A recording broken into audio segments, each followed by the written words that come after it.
Apache woman's tribe shamed her for being strikingly curvy, but he loved her no matter what. Before we dive into the story, don't forget to like the video and tell us in the comments where you're watching from. Texas frontier, November 1882. The cabin sat alone at the edge of a dry valley, 2 miles from the nearest wagon trail, backed by a line of mesquite trees and brittle grass that hadn't seen rain in weeks. The man who lived there, Jonas Hale, didn't speak to folks if he didn't have to. Hadn't been to town in over a month. There was no reason to. He grew what he needed, hunted what he couldn't grow, and hadn't let another soul step inside his cabin since the death of his wife 5 years ago. He was 35, thick-shouldered, built from work. Grief had worn his face early, carved deep lines beside his mouth, above the bridge of his nose. His beard was rough, his shirt unbuttoned to the collar, sweat damp from hauling logs to the shed. His right shoulder still gave him trouble when it rained. His wife had died with their first child, bled out before the midwife made it. He buried both on the hill behind the barn, planted a cottonwood that never grew tall. Since then, he lived in silence. That morning, he noticed buzzards circling far off near the trees but thought little of it. Could have been a coyote carcass, maybe a cow that wandered too far. But just before dusk, something made him stop. He was carrying a half-load of firewood in his arms, sweat burning down his back, when he saw movement near the edge of the brush. Not an animal. Human. A figure stumbling, barefoot, slow, leaning hard on one leg. The figure collapsed forward in the dirt. Jonas dropped the wood, reached for the rifle by the door out of habit, but didn't raise it. He stepped off the porch. His boots kicked up dry dust as he walked. Closer now, he could see it was a woman. Her skin was bronze, her dark hair long, tangled, falling over her face. Her dress, deerskin, native-made, was torn in several places. The neckline had been ripped, hanging low and exposing the curve of her cleavage, the round of her breast pressed under the edge of torn fabric. The side seams near her hips were split, stretched too tight against full curves. She was covered in dirt, and one leg bore old bruises. Her breathing was shallow. Her eyes were half closed. She wasn't just hurt. She was dying slowly from thirst, hunger, exposure. Jonas lowered to one knee. "Can you hear me?" She flinched at the sound of his voice. Her eyes opened a little more, and he saw the fear behind them. She looked ready to run if her body would obey. But it wouldn't. "I ain't gonna hurt you," Jonas said, his voice steady but quiet. "You're safe." He didn't ask what she was doing here. That could come later, if she lived. He slid one arm under her shoulders and the other under her knees. She tensed as he lifted her. Her weight surprised him, not because she was heavy, but because she had none left to hold herself up. Her head dropped against his chest. Her body was warm with fever. As he carried her toward the cabin, he felt her shift in his arms. One arm tried to hold the fabric of her dress across her chest. She was trying to keep her dignity, even now. Inside, the cabin was dim but clean. He laid her gently on the bed, careful not to let the blanket slip too low off her chest. She coughed once, weak and dry. Her breathing was ragged. Jonas crossed to the wash basin, poured clean water into a cup, and brought it back. He crouched beside the bed and held it to her lips. "Drink," he said. She hesitated. Her eyes flicked between his face and the cup, weighing whether she could trust him. Then she took a sip, swallowed, took another. "What's your name?" he asked. A pause. Her voice came out hoarse. "Sanaa." That was all she said. He set the cup down, then pulled a blanket over her. Her dress was barely holding together. Her legs were scratched, feet blistered. Her chest rose and fell too fast. He got up again, ladled hot stew from the cast-iron pot over the fire. Beans, dried meat, squash. It wasn't much, but it was warm. He returned, offered it. She reached for the spoon with shaking fingers. She tried to eat without making a sound. Jonas watched from the table. He didn't speak. He didn't ask questions. Not yet. But his mind worked through the details. Apache, probably from a camp up north. Clearly cast out. And recently, he saw the bruises under the dirt. He saw the way she refused to cry. When she finished, he took the bowl. Her lips parted like she wanted to say something, but the words didn't come. You can stay here tonight, he said. Rest. She looked away. Her voice was quieter when she spoke again. They said I was too much. My body made the men look. Jonas didn't answer right away. He sat at the edge of the bed, far enough to give her space. Your people turned you out? He asked. She nodded once. Her eyes welled up, but didn't spill over. They said I brought shame, that I didn't belong. Jonas took a breath. He looked at her, not at her exposed skin, not at the torn dress or her full hips under the blanket. He looked at her eyes, at the anger behind them, the hurt she was fighting to swallow. You didn't bring shame, he said flatly. That ain't your fault. Sanaa stared at him, unsure if she believed him. But she didn't speak again. Jonas stood. You'll sleep in the bed. I'll take the floor. She didn't argue. As he stepped away, he paused near the door, glanced back at her once more. She was curled under the blanket now, eyes half closed, breathing slow. He stepped outside and shut the door behind him. The sun had set. Coyotes howled in the distance. Jonas leaned against the porch post, arms crossed, looking out into the dark. He didn't know what tomorrow would bring. But tonight, someone needed shelter, and he had more than enough of it to give. Jonas was up before the sun, as always. The fire in the hearth had burned down to coals, and the cabin was cold. He stepped quietly around the bed, not wanting to wake her, though he didn't need to try hard. Sanaa hadn't moved much through the night.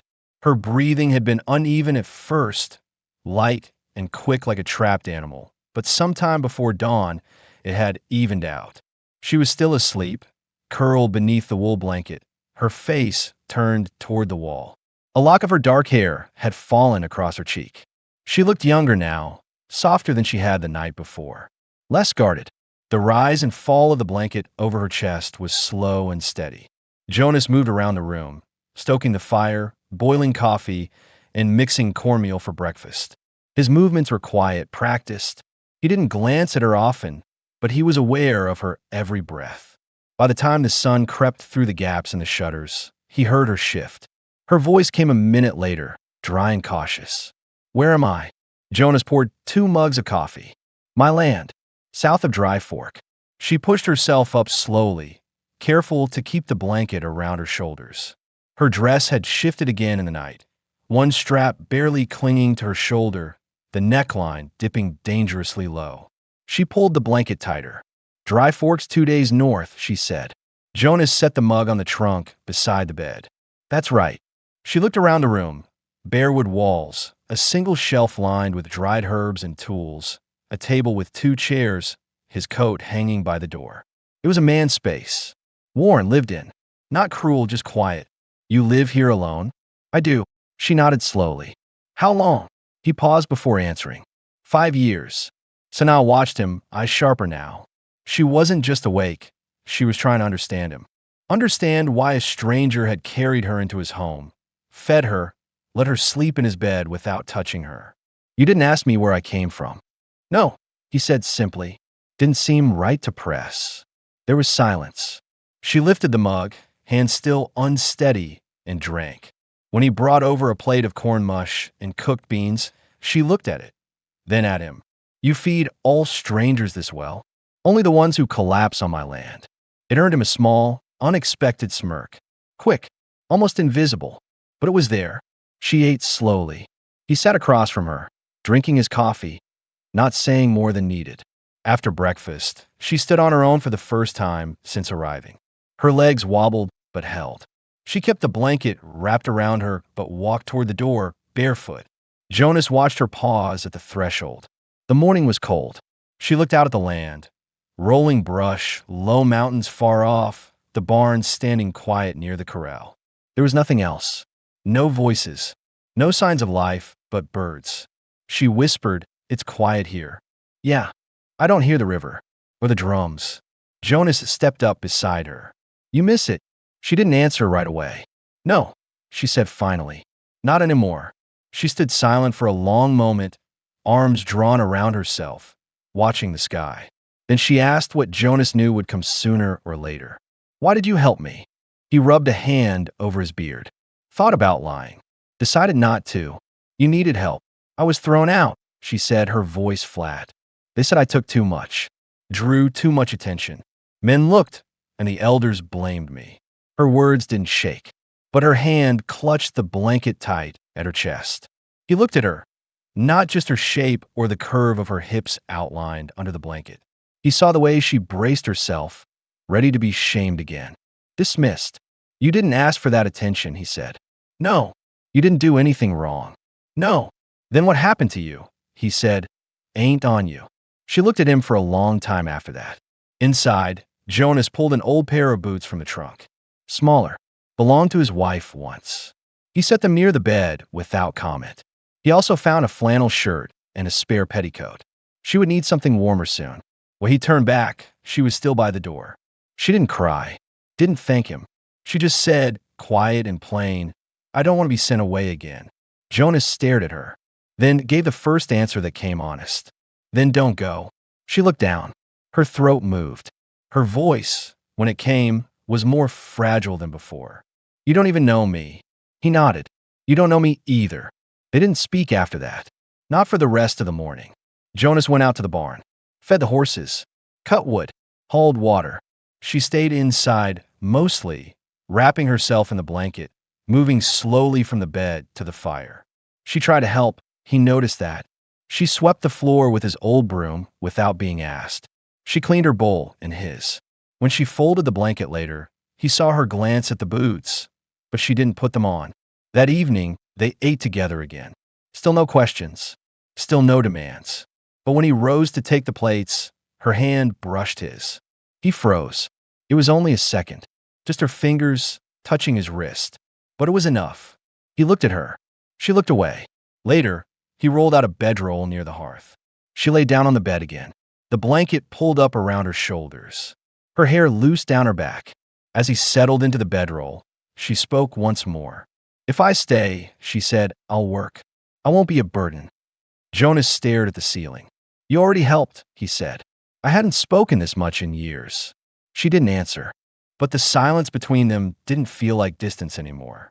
It felt like something beginning, quiet, careful, and real. The next morning, the wind picked up early, rattling the shutters and dragging dust along the valley floor. Jonas rose before sunrise as usual. He dressed quietly, boots scraping the floor as he stepped into them, coat tugged over his shoulders. He didn't light a lamp. He didn't need to. He moved by habit now, by years of the same motion. He looked toward the bed. Sanaa was awake, though still lying on her side, watching him in the dim blue-gray light. Her eyes weren't heavy with sleep, just alert. She hadn't let herself fully relax yet. He understood that. You sleep all right? He asked, voice low. She nodded once. Yes. He didn't ask anything else. Just poured coffee into 2 tin mugs, set one near the hearth where she could reach it if she wanted, and stepped out into the cold. Outside, the frost clung to the grass. The horses stirred in the barn. The world was quiet. Jonas's boots crunched over frozen dirt as he hauled wood from the stack, fixed the pump handle that kept jamming, and scattered feed for the chickens. His shoulder ached, same as it always did in the cold. He paused once to stretch it out, eyes on the horizon. He hadn't told her yet how long he'd been alone. Not really. Not just years, but what that time meant. How he stopped visiting neighbors. How folks stopped inviting him places after a while. How grief turned into routine, and routine hardened into a wall. When he came back in, she was sitting up in bed, sipping the coffee. She'd put on the shirt and petticoat he'd left for her the night before. The flannel hung loose on her shoulders, the top buttons open where her curves filled out the space, the neckline slipping slightly to one side. It was the first time she wasn't clutching a blanket to hide herself.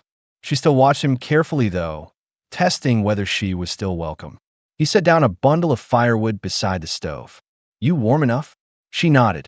You'll need a coat soon. Nights will get worse. I can sew, she said quietly.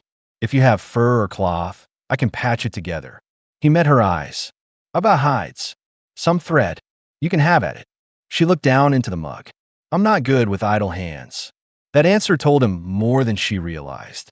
They ate together again, bread from the last of the flour, boiled beans, and jerky. She didn't eat like she had the first day. She was slower now, not from weakness but caution. There was a return of control in her posture. That same careful pride he'd seen when she first opened her eyes in the dirt. When breakfast was done, Jonas gathered tools for fence repair. Before he could say anything, Sanaa stood up. I want to help. He hesitated. You sure? I'm not made to sit indoors all day. Jonas didn't argue. He handed her a pair of worn gloves, big on her fingers, but usable. She slipped on the boots slowly.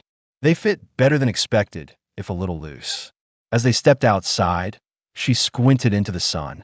The wind tugged at her hair, loose and long, strands catching on her lips. She didn't flinch. She followed him to the pasture. Most of the morning passed in work. They didn't talk much. She held the rails steady while he hammered nails. He pointed toward posts that needed straightening, and she moved without needing to be told twice. When the hammer slipped and smashed his thumb, she was the one who grabbed his hand, unthinking, pressing his fingers in her own. You all right? She asked, voice sharp, concerned.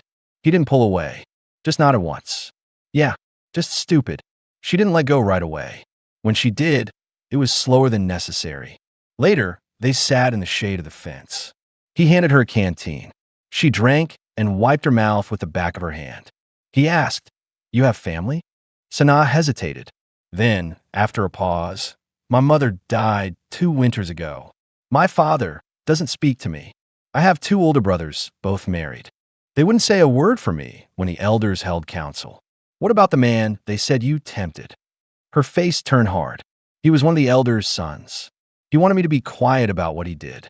When I refused, they said I made myself available. That my shape was a distraction. That I walked wrong, sat wrong, breathed wrong. Jonas didn't speak. His jaw tightened, but he let her keep going. They told me I had a hunger in me, that I brought shame by existing the way I do. He looked at her fully now. You didn't do anything wrong. I know that now, she said. But I didn't then. I thought maybe I'd gone mad, that maybe my body was cursed. Jonas took a slow breath. I buried my wife in 77, he said after a long pause. She was full with our first. The baby didn't make it either. Sanaa looked at him carefully. She didn't interrupt. I stayed here after. Folks tried to visit, bring food. But after a while, I stopped answering the door. I figured I wasn't good company for anyone. You still aren't, she said. He gave a short breath, close to a laugh. She gave the faintest smile. Then quiet returned between them. That afternoon, Sanaa stitched the sleeve of his coat where it had frayed. He brought her furs to work into something heavier. She sat by the fire, focused, hands steady, lips pressed together in concentration.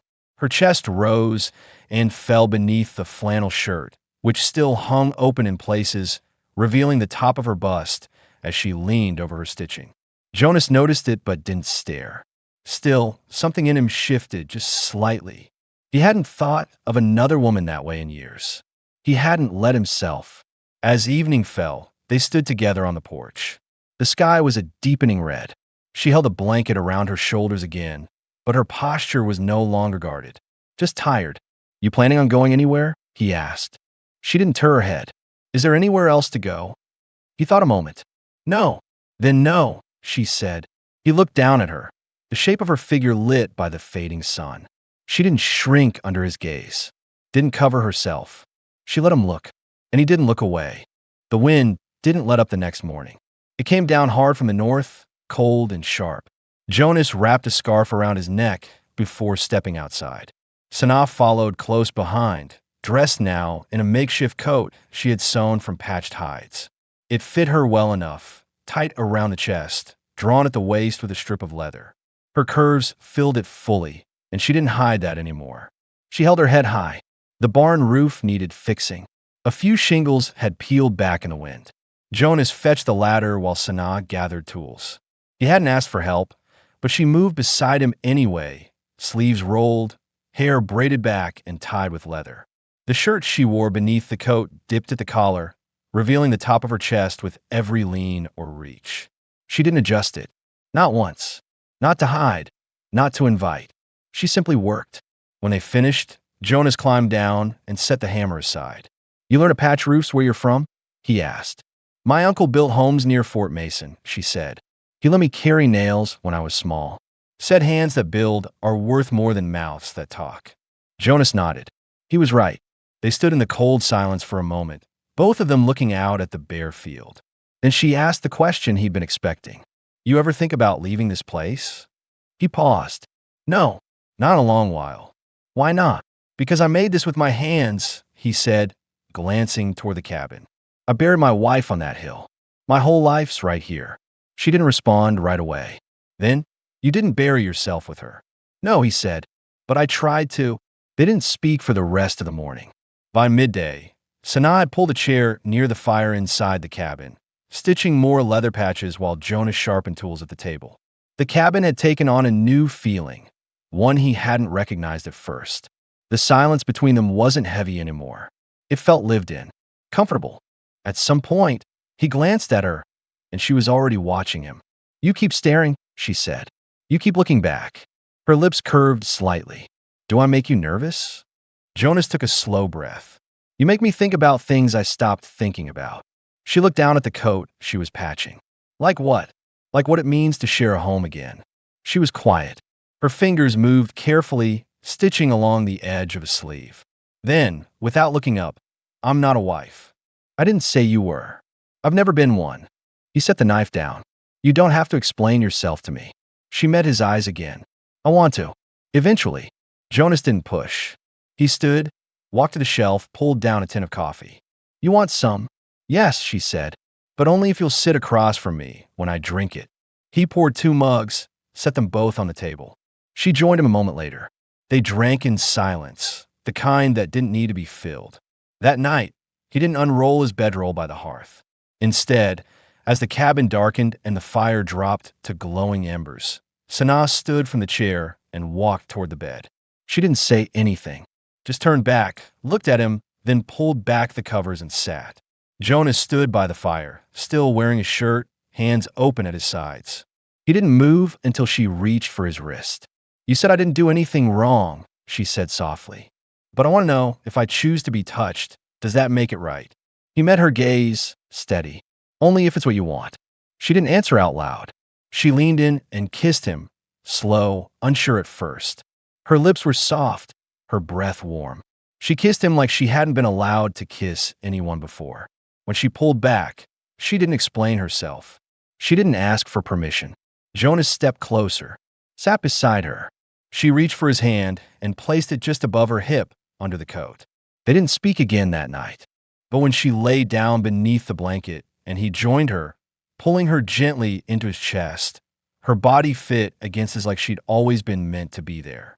The firelight flickered across her bare shoulder as she didn't flinch when he touched her skin. What had started as silence between strangers had turned into something else entirely, something slow, grounded, real. Neither of them said the word love, but it was there, in the way she didn't ask to stay anymore, and in the way he no longer imagined the bed without her in it. Morning came slow and gray. The sky hung heavy with low clouds, hinting at rain though none came yet. Inside the cabin, it was warm. The fire had been kept through the night, low but alive, casting faint orange across the walls. Jonas stirred first. He was on his side, one arm under the pillow, the other draped across Sanaa's waist. Her back was to him, her breathing soft, her body, curved, full, warm against his, moved gently with each breath. The blanket had shifted sometime during the night, exposing one of her shoulders and the upper line of her spine. He stayed still a while longer, eyes open, letting the quiet settle. She shifted then, only slightly, enough to let him know she was awake too. You regret it? She asked, voice low. No. She turned her head toward him. I don't either. He moved his hand from her hip to her arm. You don't owe me anything for last night. I know, she said. Then after a pause, but I gave it freely. They lay still for several minutes after that, wrapped in warmth that came from more than the fire. Eventually, they rose. She pulled the coat around her, belted it at the waist, her hair still tousled from sleep. Jonas watched her cross to the basin and splash water on her face. She looked different now, not because of what had happened between them, but because she no longer carried herself like she was waiting to be sent away. She moved as though she belonged. As she dried her face, she asked, Do people come here often? No, ever. Only if they're lost, or trying to sell something. She leaned against the table. Then they don't know I'm here. No, Sanaa looked down, thumb brushing the rim of a tin cup. I don't want to be found. They won't. Still, the question was out now, spoken between them, even if she didn't say it outright. The world outside hadn't disappeared. There were people out there who knew her. People who had judged her body, discarded her as a burden, and might not be finished with her yet. Jonas saw the worry creep into her eyes. She didn't voice it again, but he felt it sitting in the air between them. Later that day, she gathered the dried hides and fabric scraps and began working on more permanent clothes. Fitted sleeves, warmer stitching, a proper winter layer. She worked by the fire while Jonas repaired the chicken coop and replaced a broken fence post. When he came back inside, she was bent over the table, thread pulled taut between her fingers. The shirt she wore hung open near the top again, slipping low as she leaned forward, revealing the gentle swell of her breasts. Jonas looked just for a second too long, and she noticed. She didn't cover herself. Instead, she looked at him, steady and open. He crossed the room, rested his hand on her shoulder. You want something to eat? I could eat. He made a meal. Thick cornbread, beans, and slices of salted pork fried in a pan. When they sat down to eat, Sanaa asked, You ever think about what happens if someone does come? If someone asks why I'm here, I'd tell them you're where you belong. What if they don't believe it? Jonas chewed slowly, swallowed. Then they can go to hell. Sanaa held his gaze. Would you protect me? He didn't blink. Yes. That night, after they cleaned up, she stood by the fire brushing her hair with a bone comb she found in one of his drawers. The flames lit her face, the smooth line of her neck, the roundness of her hips under the coat. Her curves, once a source of shame, now moved without apology. She belonged to herself, and yet, the way she looked at him carried something else, trust. You still have your wife's grave? She asked softly. Yes, he said, up behind the barn. She's buried beside the child. Sanaa turned toward him. Would you take me there sometime? Tomorrow, he said. She walked toward him slowly, hands loose at her sides. You said you hadn't thought about sharing a home again. Do you now? He didn't answer with words. He stepped closer and kissed her, slow, certain. Not rushed. His hand settled at her waist, the other resting lightly against the side of her neck. When they pulled apart, she whispered, I'm not a ghost from your past. I know, he said. You're something else. They didn't go to bed right away. They sat by the fire a while, her head resting against his shoulder, his fingers laced with hers. Outside, wind moved through the trees. The world remained uncertain. But in that moment, nothing felt unfinished. And for the first time in years, Jonas Hale didn't feel alone in his own home. The next morning, fog hung low across the field like breath that hadn't yet lifted. The trees beyond the barn were barely visible. The ground was damp and quiet, sound softened under the weight of mist. Sanaa stood wrapped in her patched coat, hair braided neatly, boots laced tight. She waited by the door as Jonas pulled on his heavier jacket and slung a worn wool blanket over his shoulder. They didn't speak as they made their way behind the barn. The grass was wet beneath their steps. Sanaa walked slightly behind him, not out of fear, but out of respect. She understood this was something sacred. The grave markers weren't ornate, just two wooden crosses, one taller than the other, weathered by years of sun and wind. Jonas stopped in front of them. He removed his hat. Sanaa did too. This one's her, he said, nodding to the taller marker. Lena, and the smaller one, we never got to name. Sanaa looked down. The soil had settled, the grass around the base turning brown with the season. Jonas knelt and pulled a few weeds from the edge. His hands moved slow like ritual. Then he stood again. I come here every month, more often in the early years. I used to sit here half the day, waiting for something, a sign maybe, and now? Sanaa asked. I just make sure they're not forgotten. They stood in silence for a while, until Sanaa spoke again. Does it feel wrong? That I'm here now? Jonas looked at her fully, eyes steady. No, it feels like something good finally followed all the hurt. She nodded slowly.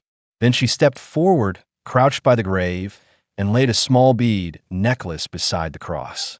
She'd made it the night before, threaded with shells, bone, a single small blue stone in the center. She didn't explain what it meant. They walked back to the cabin in silence, side by side this time.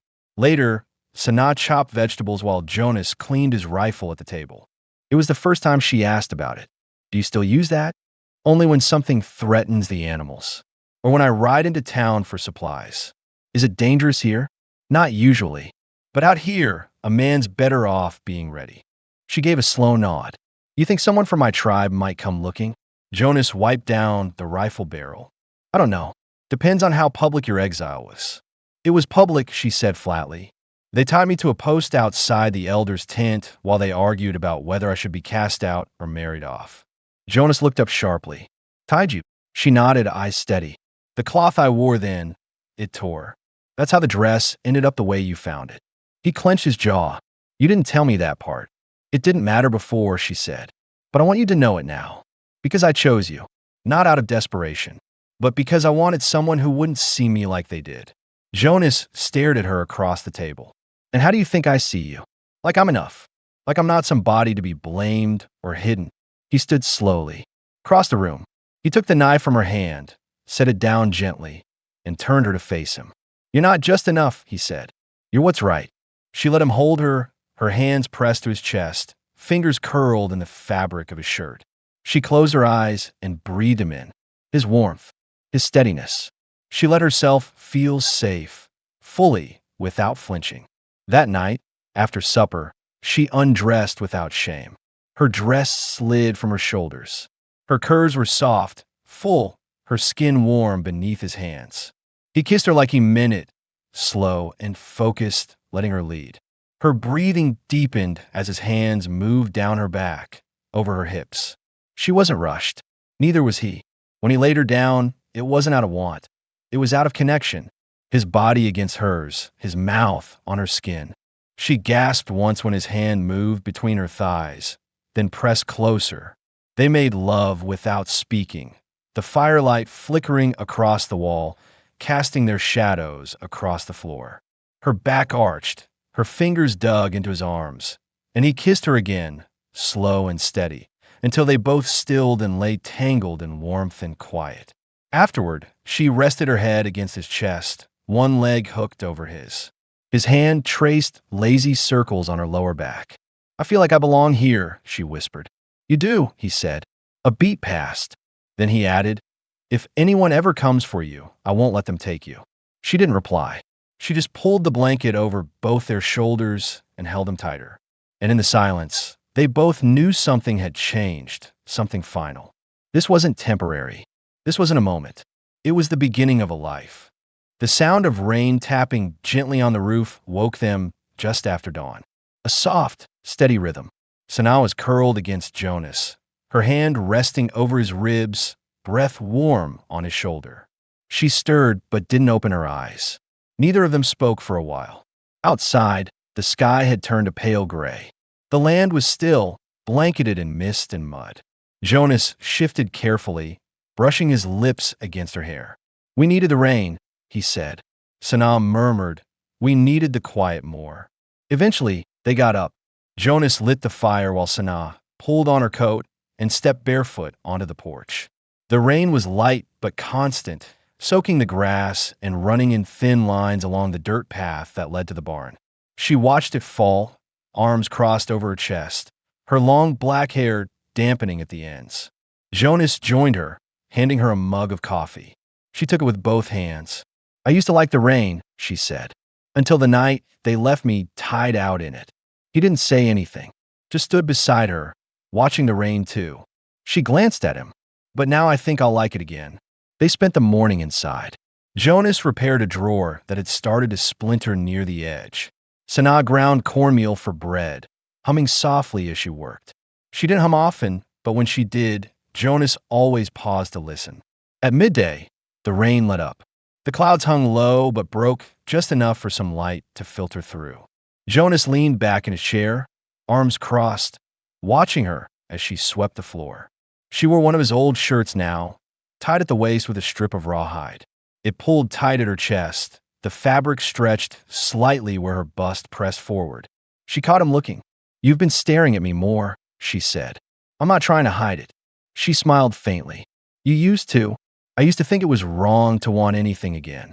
And now, he stood, crossed the room slowly, took her broom from her hands, and set it aside. Now I know it's right. They kissed again, not hurried, not heated, but with the kind of depth that came from knowing, not guessing. Her hands slid to his chest. His moved to the small of her back. The world felt small around them. Focused, but the moment was broken by the sound of hooves. Jonas stepped away quickly, moving to the window. Two riders were approaching from the north trail. He watched them carefully, jaw set. Sanaa had frozen where she stood. Apache. He looked again. No. White men. Well-fed horses. Could be law. Could be traitors. She crossed the room, heart hammering. If they ask about me, they won't. But if they do, Jonas turned to her, firm. You're not going anywhere. He stepped outside before they reached the gate. The two men stopped their horses at the edge of the yard. One of them, the younger one, raised a hand in greeting. The older one stayed still, eyes scanning. Morning, Jonas said flatly. Morning, the younger man replied. Didn't mean to intrude. Looking for a trader's post. We heard there's a trail south from here. Jonas nodded once. Trail's behind a ridge. Keep heading west till you hit a fork. Take the left. You'll find it. You live here alone? The older one asked. Jonas met his eyes directly. I live how I want.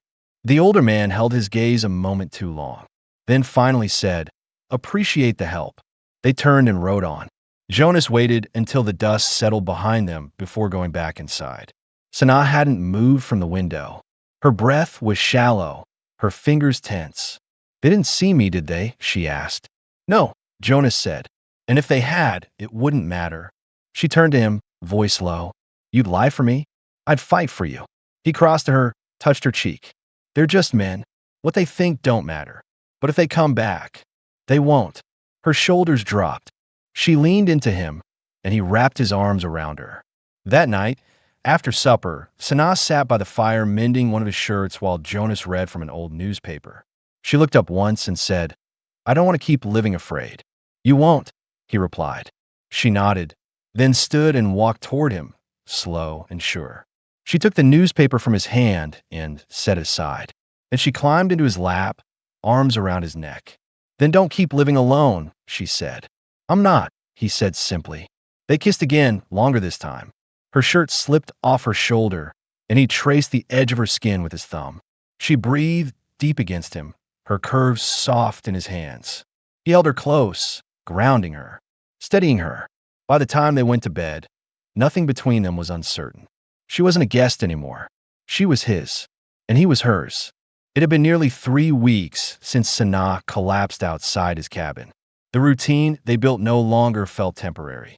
The cabin, once silent and cold, now held sound.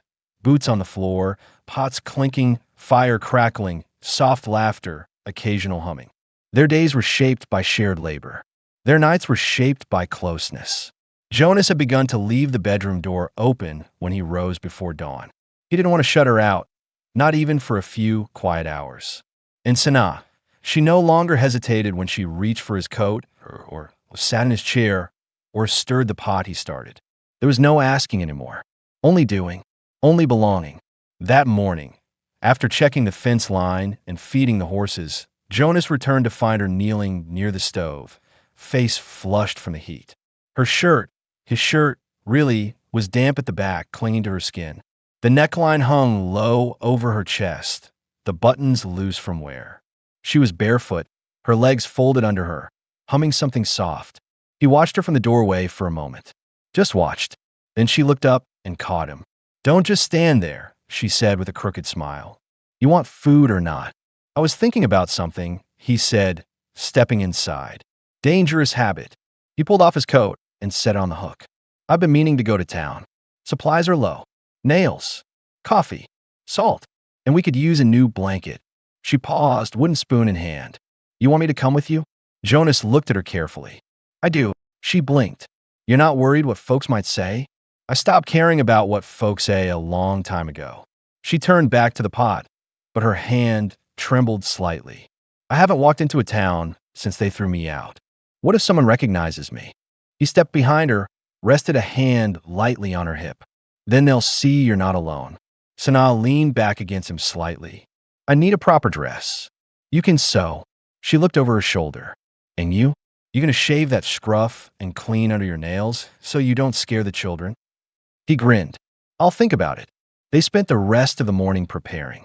Sanaa pulled out some older cloth he'd forgotten about, set to cutting and stitching. Her new dress, stitched from thick blue cotton, fit snug at the waist with a modest skirt and long sleeves, but the neckline dipped just enough to draw the eye. When she tried it on, Jonas said nothing at first, just stared, then walked over and pressed his mouth to her collarbone. You sure you want to be seen like this in town? He murmured. I want to be seen exactly like this, she said. On your arm. They left the next morning just after sunrise, riding double on his horse, her arms around his waist, her head resting briefly between his shoulder blades as they crossed the hills. Dry Fork hadn't changed much. Wooden storefronts, a dirt road, 2 wagons parked outside the trading post. Folks moved about their business, though a few paused when they saw Jonas ride in. He wasn't known for visiting unless necessary. He dismounted, then helped Sanaa down gently. She adjusted her dress and stood tall, eyes sweeping across the street. A few men paused. A few women whispered, but no one said anything to their face. Jonas stood close to her as they entered the store. She moved quietly beside him, picking out flour, beans, new thread, a scarf in deep red. When they reached the counter, the storekeeper, a gray-haired man named Coyle, looked up. Jonas Hale, he said. Didn't think I'd see you again so soon. Need more than solitude to live, Jonas replied. Coyle's eyes shifted to Sanaa. He gave her a small nod, not unkind, but curious. You new in the territory? Sanaa answered before Jonas could. I'm where I belong. Coyle nodded again, then said nothing more. As they packed the supplies in his saddlebags, a woman came up behind them, young, well-dressed, with tight lips and pale hands. She your squaw? She asked, voice laced with judgment. Jonas turned slow. Sanaa didn't flinch. No, he said. She's my wife. The woman stiffened, then walked away without another word. Sanaa turned to him, eyes wide. That wasn't true, she said under her breath. I didn't feel like explaining anything less than that. She studied him for a long second. You meant it, didn't you? He looked at her without blinking. I don't say things I don't mean. They rode back in silence, but her arms around him were tighter than before. That night, after dinner, she stood by the fire brushing out her hair.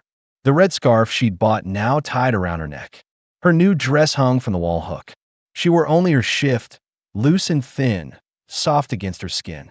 Her body, full, warm, curved in all the ways that once brought her shame, moved through the room without hesitation. Jonas approached her from behind. His hands slid gently around her waist. You still thinking about what I said? She nodded. He turned her to face him. About land, a cabin, a name. I don't want any of it without you in it. I can't give you a child, she whispered. You don't know that, he said. And I didn't ask for one. She touched his chest. But if I could, we'll take whatever comes. As long as you stay. She kissed him, soft at first, then deeper. They sank into each other like they had nowhere else to be, and no one else in the world mattered.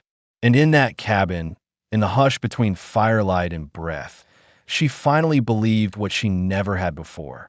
She was worthy, and she was wanted, exactly as she was. The days stretched longer with spring's slow approach. Snow never reached this part of Texas, but the frost had gone from the ground, and green was returning to the hills. The trees behind the barn filled out with new leaves, and wildflowers started showing up along the edges of the fields, soft purple, pale yellow, little signs of season turning. Jonas watched the land from the porch that morning, sipping his coffee. Sanaa stood beside him, arms crossed, her long braid trailing over one shoulder. She was wearing the red scarf, tied neatly at her neck, and the blue dress she'd made hung from her frame like it had always belonged there. Her full figure no longer hid behind shadows or shame. She carried herself openly now, like a woman who knew her worth. She set a hand on her belly. It was a small gesture, quiet, thoughtful. Jonas looked down at her. You feel different? He asked. A little. He waited. She looked up at him, eyes steady. I think I'm pregnant. Jonas didn't speak right away. His fingers tightened slightly around his cup. Are you sure? Not yet, but my body's never been regular. Not since I was a girl. I used to think I was broken. You're not broken, he said softly. She nodded. I know that now. He reached for her hand and brought it to his chest. I didn't think this kind of life was left for me, he said. But here you are. They stood like that for a long while, listening to the morning. A week passed. Sanaa's suspicions grew more certain. Her appetite changed. Her body began to ache differently, and she moved with a slowness she hadn't before. Jonas built her a cushioned seat out of scrap wood and lined it with hides so she could rest near the fire while sewing. He was quiet about it all, gentle, steady, never rushing her. But she noticed the way his hands lingered over her hip when he helped her up, the way he stood close when she walked through the yard. How often he watched her now, not just with want, but with care. One evening, after supper, she sat at the table staring at the wooden bead necklace she had once laid on Lena's grave. She'd retrieved it days ago, dusted it clean, kept it nearby. Would you be willing to marry me? She asked, voice low but direct. Jonas looked up from the stove. He didn't act surprised. I was going to ask you the same thing. Why haven't you? I figured you should ask if you were ready, he said. She smiled. I am. Jonas stepped over, dropped to one knee, not for drama, just instinct. His hand found hers. I want to build the rest of this life with you, Sanaa. You and whoever else comes with it. She brushed her fingers through his hair. Then it settled. The next morning, he rode into Dry Fork again, alone this time, to speak with the pastor and secure the license. He returned before dusk, dust on his boots, a slip of paper folded neatly in his shirt pocket.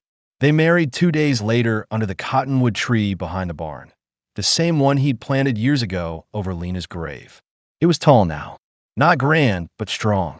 There was no crowd, no music, just the preacher, Jonas, Sanaa, and the wind. Sanaa wore the same blue dress, her hair braided and wrapped with leather and feathers. Jonas wore a clean shirt, his beard trimmed, boots polished. As they said their vows, he didn't look away from her once. When the preacher told him to speak, he only said, I want her. I choose her. For the rest of my life. Sanaa's eyes filled, but she didn't cry. Her hands were steady when she said, I have nowhere else in the world I'd rather be. You've given me shelter. Now I'll give you everything I am. They sealed it with a kiss, soft, long, grounded. That night, back in the cabin, they lit no lamp. The fire was enough. She stood in the center of the room, barefoot, pregnant, beautiful. He undressed her slow, piece by piece, as if memorizing every curve again. She didn't hide. Her body, once scorned, now sacred. When they lay together, it wasn't need. It was belonging. He held her belly between his hands and pressed his mouth to the skin there. Her breath caught in her throat. I don't care if it's a boy or girl, he said. I just wanted to know it was wanted. And I wanted to know I was too, she whispered. Weeks passed. They worked the land, prepared the cradle together. The townsfolk, once curious, now nodded to her with respect. Coyle at the store called her Mrs. Hale without hesitation. The woman who had once judged her stayed quiet the next time they crossed paths. Sanaa had not only found a place, she had built one. With Jonas, with her hands, with her heart. One evening, as they watched the sun dip low across the valley, Sanaa reached for his hand and placed it over her stomach. I feel it, she whispered. Jonas blinked, held his breath, then smiled slow, deep. And as the wind moved across their land, nothing else was said. There were no more questions left unanswered, no more shame unspoken, no more belonging left to seek. She had stayed. He had stayed. And now, a family was growing from the silence they once shared.